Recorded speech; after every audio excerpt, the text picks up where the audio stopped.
Awesome. So thanks everyone for joining. Hi, I'm Kevin from My Matrix, and today I've got Kathryn Rose with me. How's it going, Kathryn? Hey, great. Thanks, Kevin. So for those of you who don't know Kathryn wears many hats in the channel marketing space through herself, through organizations, and also through her outreach internationally too. So Kathryn, maybe give us all a little background on who you are, all the places you've been, all the things you've done, and then the organizations you're affiliated with now. Wonderful. Thanks so much, Kevin. Appreciate you having me today. And so I've been in the IT tech channel for over 15 years now, seen many, many iterations of everything. But I started my own technology platform about 3 years ago called ChannelWise. We provide on-demand expert advice for channel partners and vendors to help them accelerate their business growth. And out of that, we actually also host the very popular coaching cafes at different industry conferences where partners and vendors can actually, come and meet with our subject matter experts live at shows. So that's been really cool.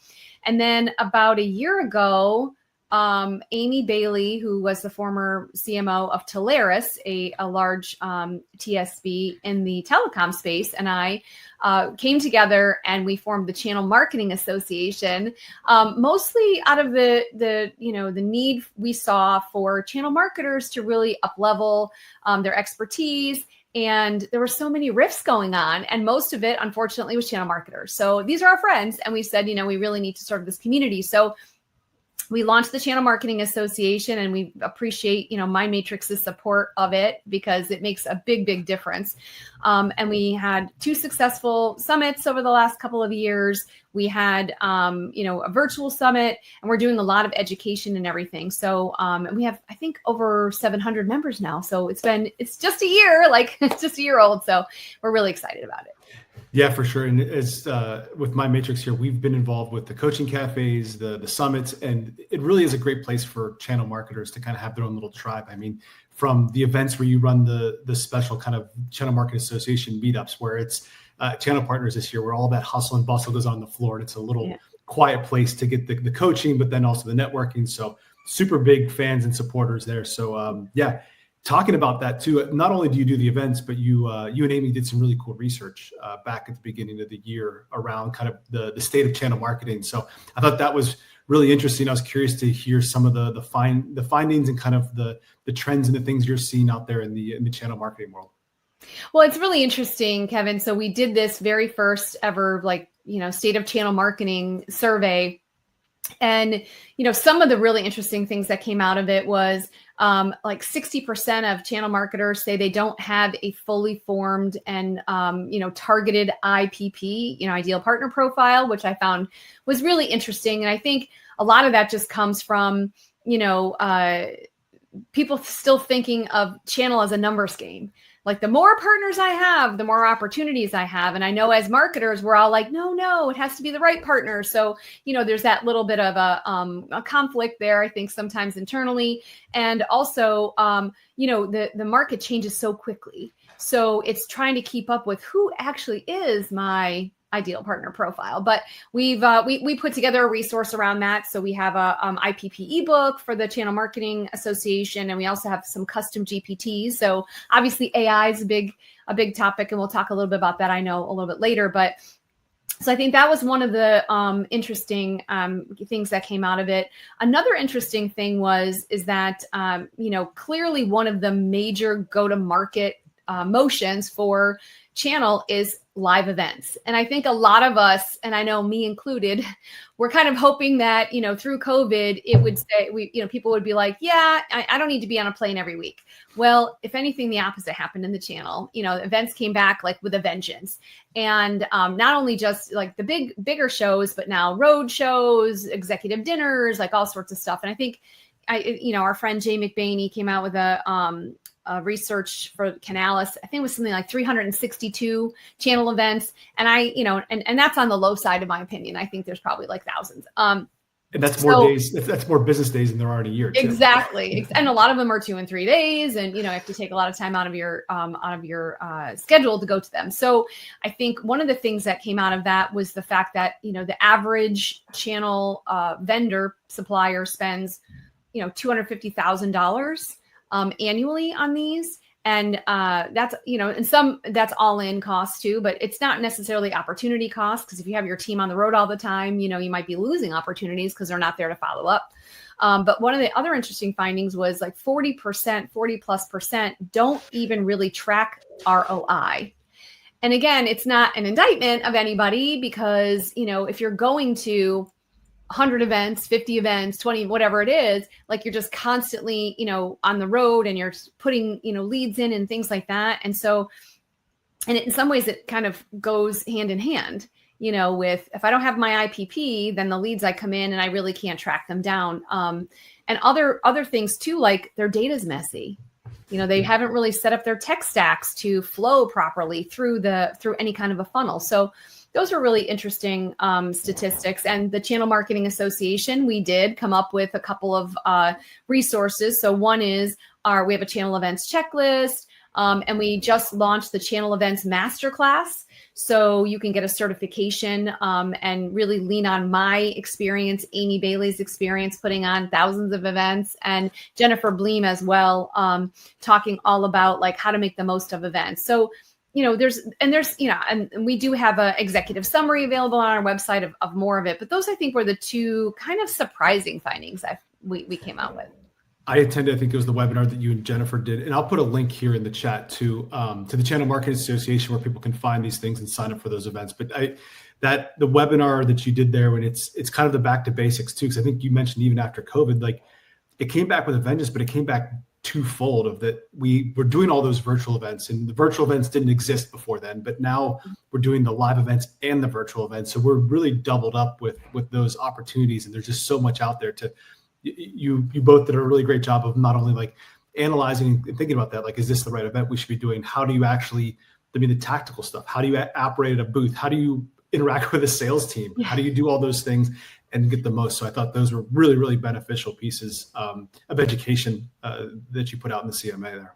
Thanks. We're getting really great feedback on it. And it's kind of a passion of mine is to remove FOMO.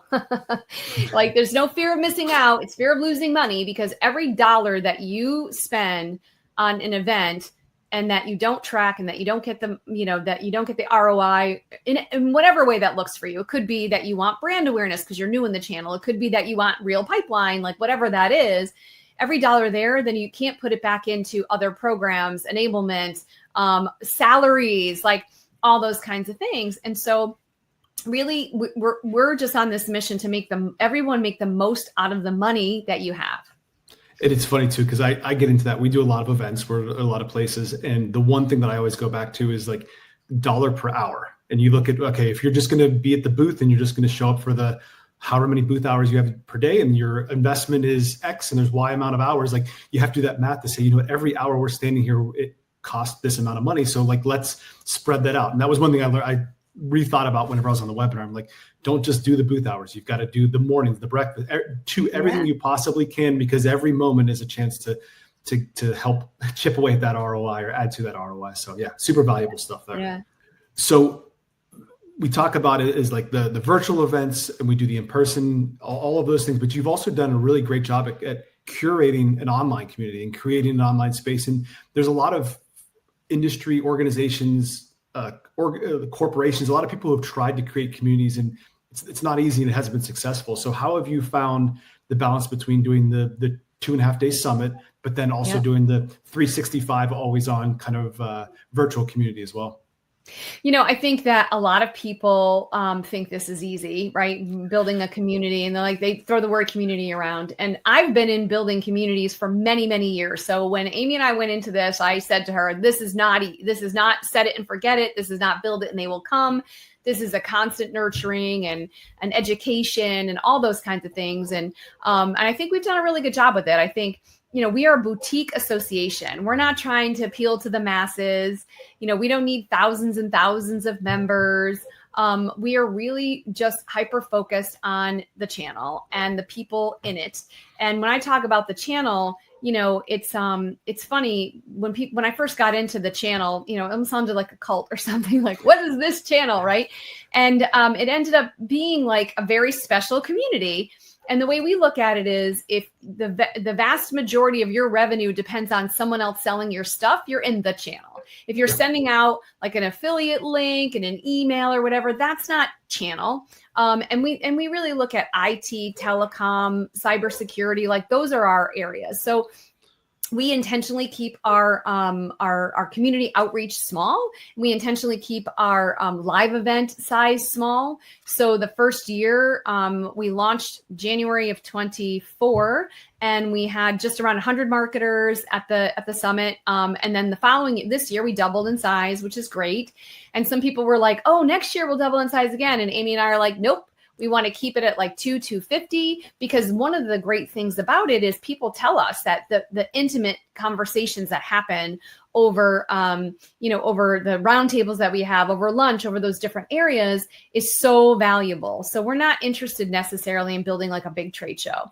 In terms of the community itself, we're launching very specific spaces. So I'm excited about this. Obviously, we announced at the summit that it's my 10th book actually. It's 30 Days with AI for Channel Marketers is coming out, and my co-author Julie Eason was there at the summit as well. And then we launched an AI course for channel marketers as well on the Channel Marketing Association.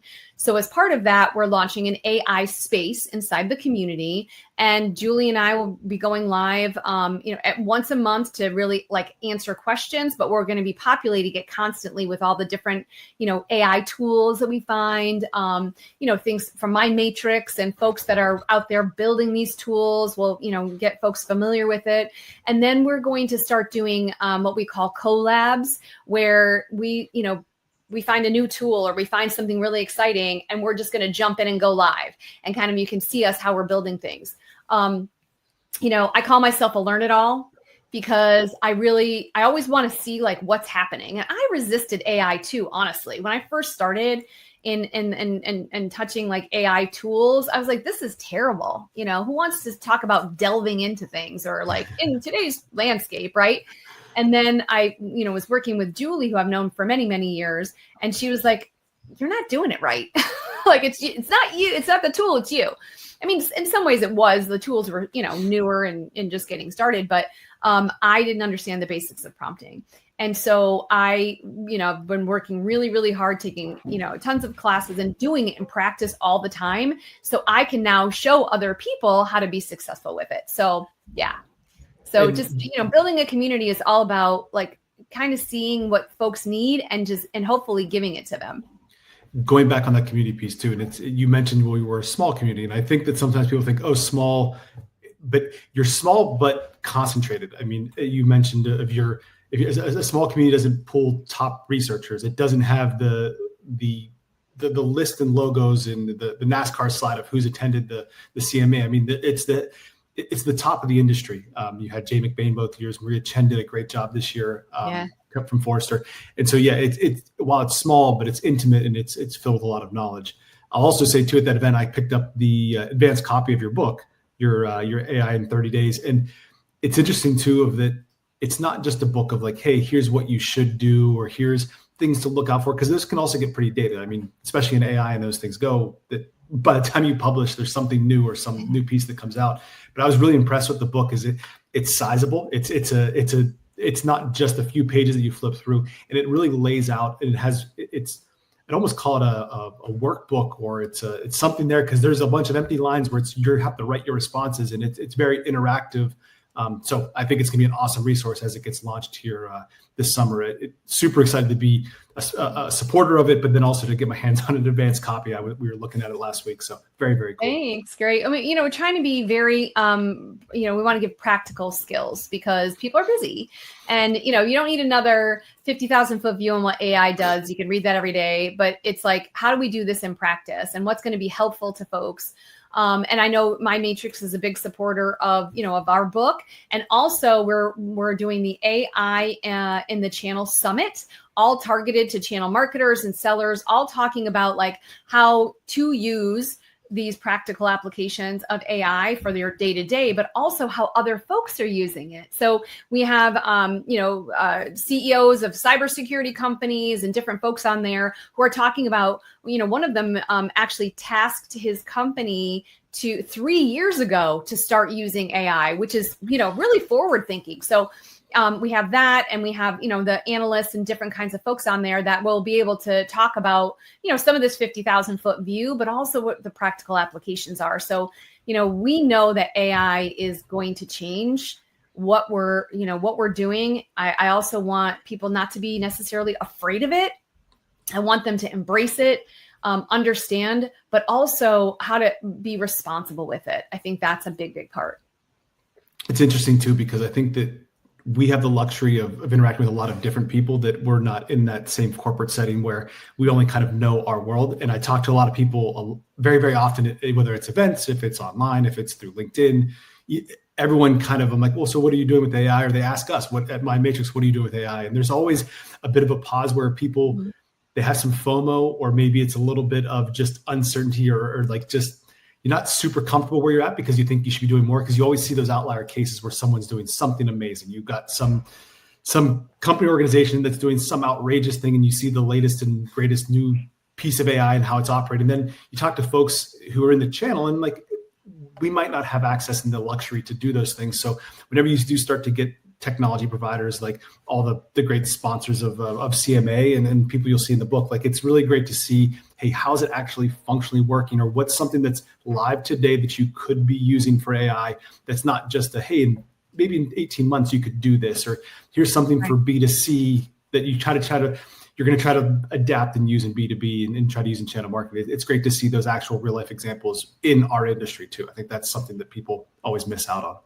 Yeah. And I think one of the messages is it's not too late. I mean, if you're on LinkedIn a lot, or even Facebook and places, the algorithm, right? So if you click on a LinkedIn, post on AI, and you do that enough, all of a sudden you see everything about AI. And I mean, I was feeling that avalanche. I was like, oh my gosh, I'm so far behind. And I'm really working on, doing all the things.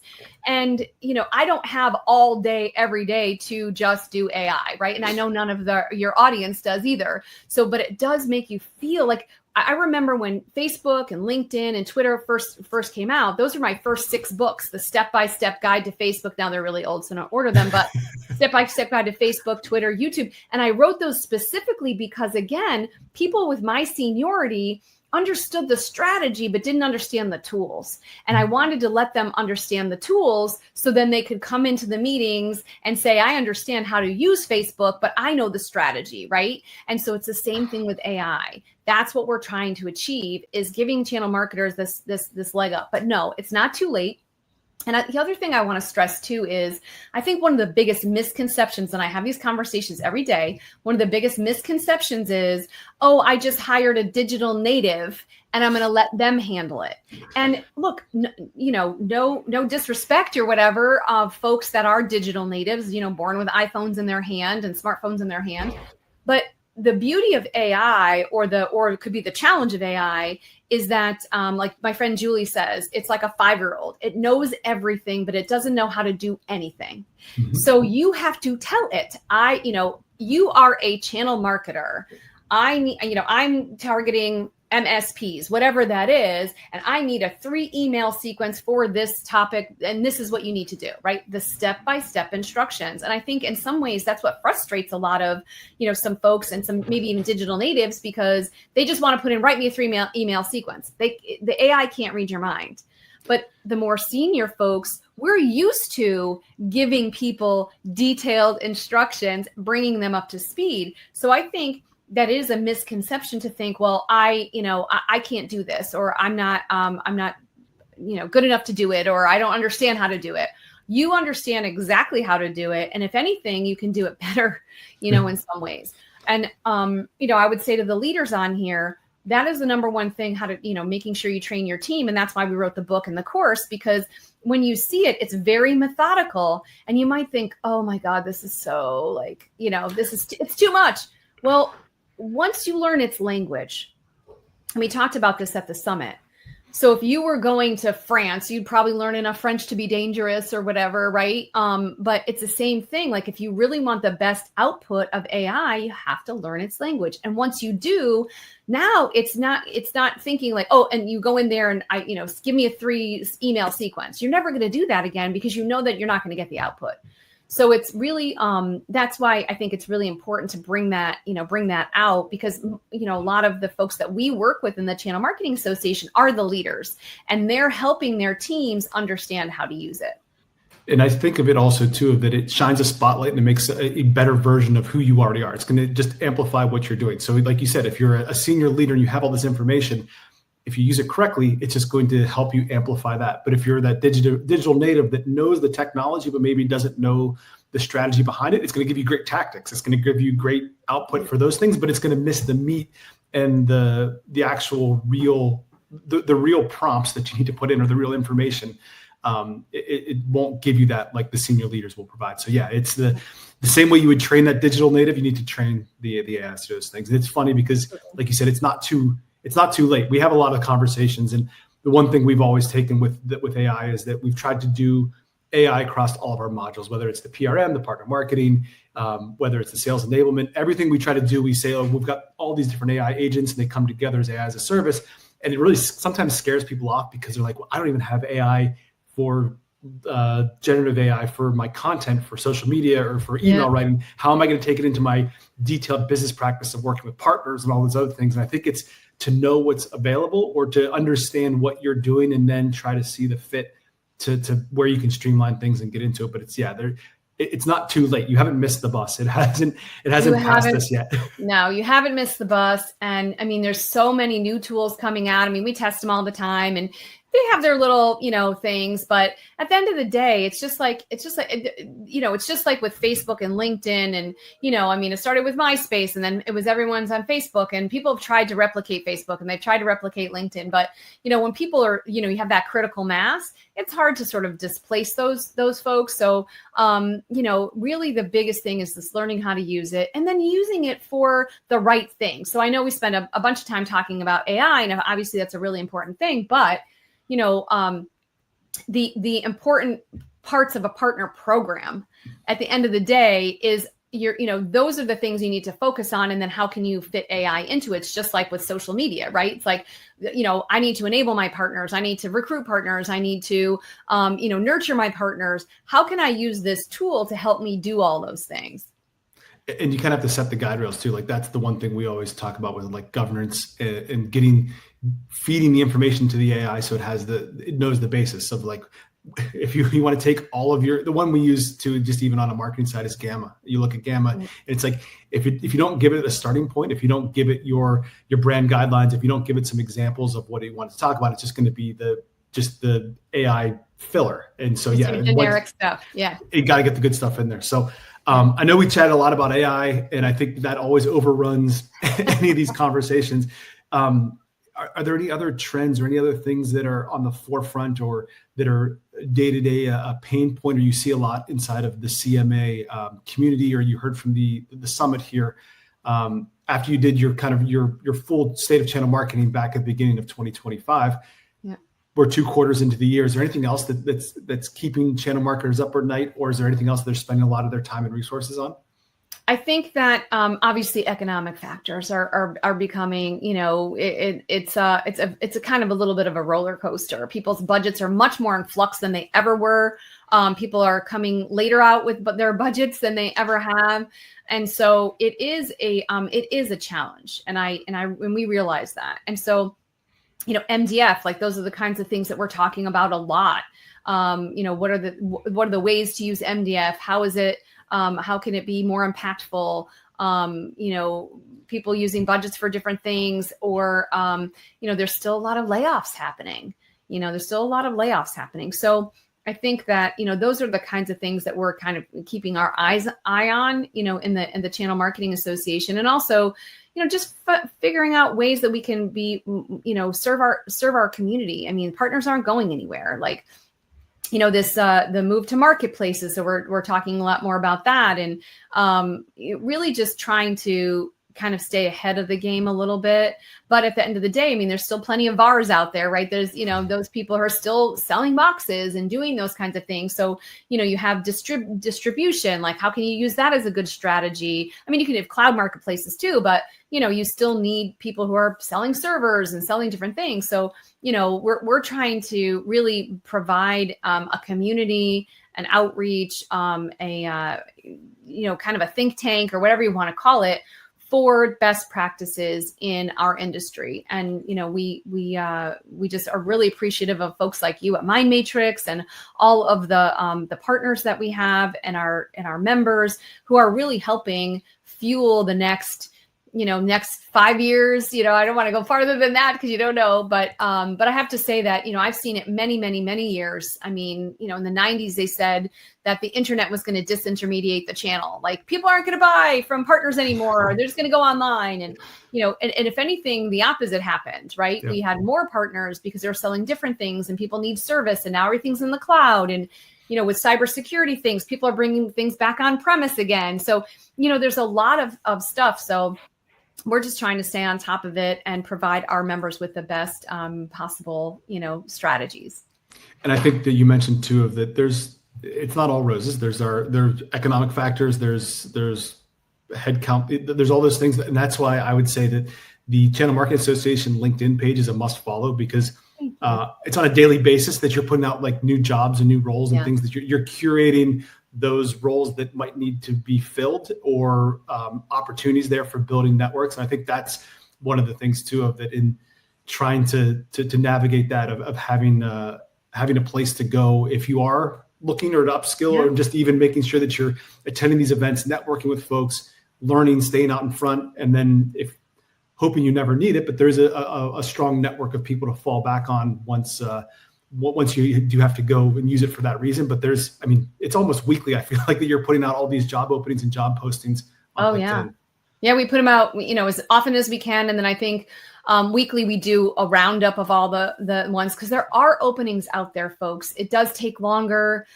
There are a lot of challenges. It's really disheartening sometimes when you see really good people waiting for, months, even years. A couple of them I know that have been waiting, and AI has made a big challenge of that, because it's reviewing resumes, and you have to make sure that things are set up properly. So we're really trying to help our community, and if people find the right best folks out there. One of the things I can say though, Kevin, it's really interesting to me is, we do a lot. I think I have 14,000 channel marketers in my universe and stuff. And I'm always reaching out to folks for speaking engagements or doing different things. And I check their LinkedIn profiles, and you can't even, comprehend how many channel marketers and channel program and channel leaders out there who have their LinkedIn presence is terrible.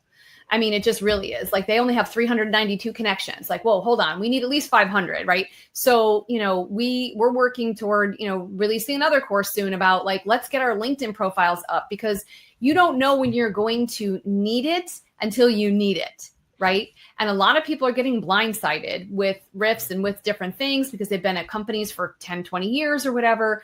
And we need to make sure that we're keeping up with our own stuff, not just our company's things. So that way we can, have a good presence out there. So in the event, if anything ever did happen, we're not scrambling behind. I wrote a post about getting LinkedIn recommendations.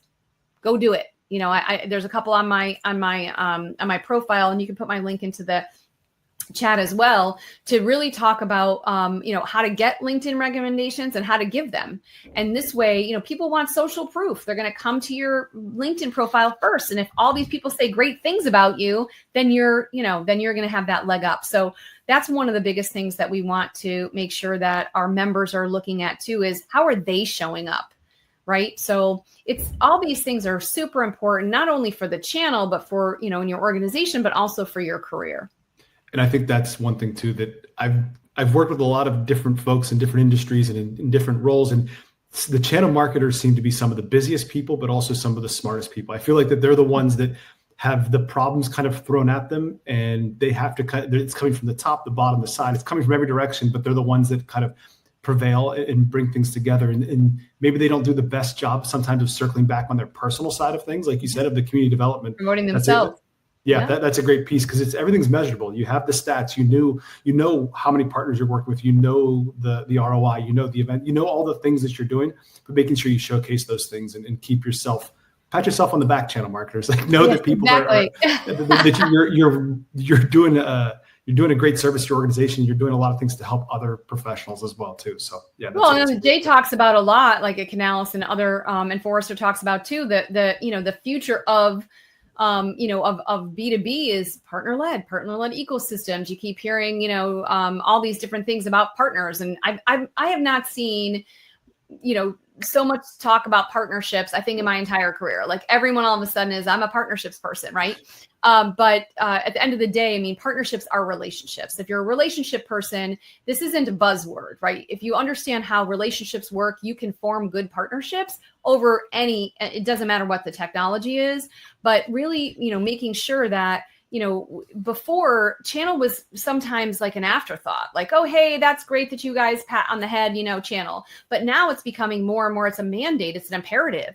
And so channel folks are going to start being the folks in the C-suite, the ones that people look to. So if you're going in that direction, now it's time to make yourself more valuable, more visible, because visibility equals value, more visible, really dig in, take the courses, get the certifications.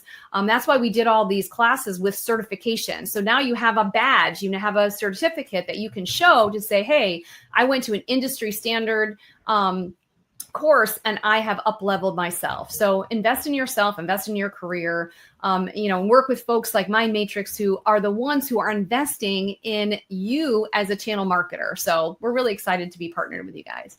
Yeah, absolutely. And that's a great segment, because I know that we're sponsoring one of those things coming up and presenting at the AI summit that you have coming up here this summer. Yeah, so in July.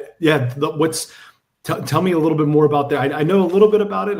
We started to do all the promotion for it. So tell the folks what to expect and how to get one of those badges that says, hey, I'm AI certified in partner marketing through CMA. Well, we do. So we have the course, obviously, through the Channel Marketing Association. You don't need to be a member of the CMA to take the course. And you don't need to be a member. So once you take the course, you can get into the AI space, whether or not you are a member. But obviously, we'd love to have you be a member, because there's a lot of other great, benefits to that. But the AI in the Channel Summit, there's a lot of talk around, how people are using it for content and those different things. And that's great. But nobody's really talking about it specifically for channel. And I think that, we were very specific about, we want to make sure that, there's a lot of talk about how partners are using it and how MSPs can use it, that kind of thing, but not really talking specifically to channel marketers and channel sellers. Because I have a background in channel sales too. And Jennifer Bleem, a good friend of mine, we work with her on the channel sales side, and she helped us put together the channel events masterclass too, because again, she's been at hundreds of events herself. So the three of us are coming together, and we're putting together this AI in the Channel Summit, and it really targeted at vendors and suppliers. Because again, there's so much content targeted at partners, and that's really important and valuable, but we are from the side of, we want to work with the vendors and suppliers and help up-level them.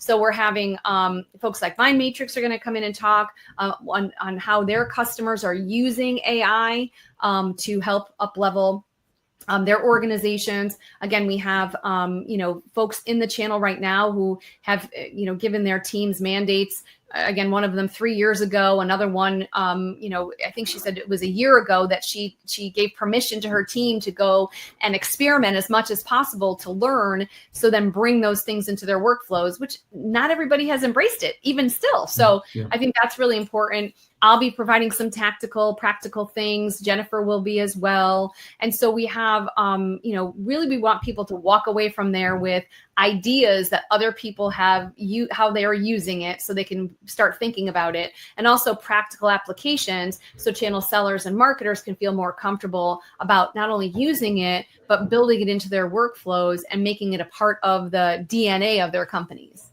Awesome. I'll put the link to the event registration page, and then also if someone's interested, shoot me a message, drop me a line. I'll see what I can do for with getting some people involved too. But yeah, I think that's going to be a great event. Whenever, like I said, I saw the advanced copy of the book, and then I saw that there was going to be a summit, and I told the team here at Mind Matrix, I was like, we have to be a part of this. It's going to be a great one. So Yeah, we're really excited about it. And of course, as a Mind Matrix customer, and also, I know you guys have been really helpful to us. You can get discounts on our courses as well. So Mind Matrix, keep an eye on your inbox. They'll be sending you out some information on that. But it really is an investment in your future. I mean, I think we saw it was like 88% of, there's been a huge shift where it was before it was like you had to be proficient in Word and Excel and, social media or whatever. Now, I think it was just in the last year, like 88% of job applications say you have to be proficient in AI, and you don't want to get hired and then figure out you're still typing in like, give me a 3 email sequence.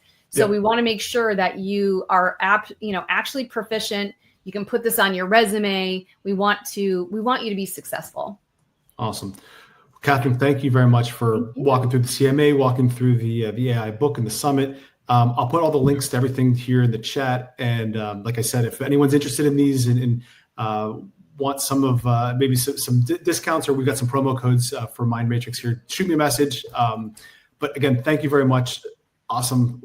Always a supporter for whether it's the summit, it's the virtual events in person, and just always working with great people. So I appreciate the time. Same. Thank you so much, Kevin. Thanks, Harbinder, Vaughn, and the team. We really appreciate working with you all. Awesome. Thanks, everyone. Have a good one. Thanks. Bye.